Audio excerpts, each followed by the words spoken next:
Okay, so you've got a small garden and you're after a tree that's going to suit the space. Let's have a look at what you're going to need. Well, firstly, you don't want something that's going to get too big, but you still need shade and some screening.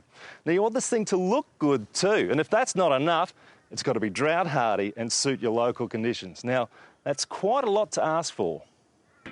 Normally, finding even one tree with all those qualities would take a ton of research. But the good news is that's already been done for you, because all over Australia, councils have invested a lot of time in finding the perfect trees for street planting.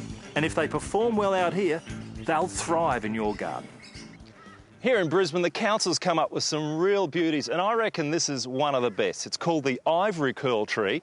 Doesn't get a lot bigger than this, but it always keeps this lovely, dense, rounded canopy. And then in summertime, it bursts out in a gorgeous show of creamy white blooms. It really is something.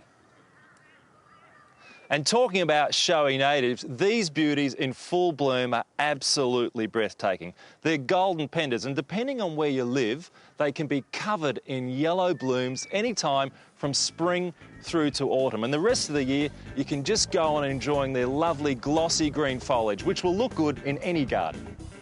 This one has proven to be a real winner. It's the pink trumpet tree, and it's a fabulous specimen tree that'll give you that real stately appearance that normally comes with big trees, though it doesn't get big. But the real draw is the show of pink frilly flowers and the colourful carpet they leave on the ground.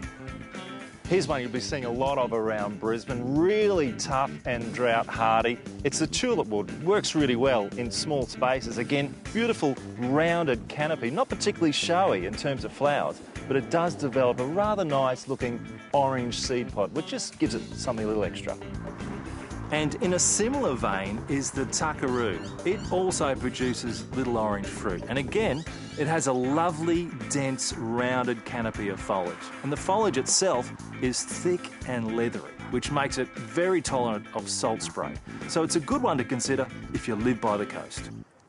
So there you go. If you're on the lookout for a reliable and small tree to suit your garden, then check out what your local council's planting, because you're sure to come up with some really top performers.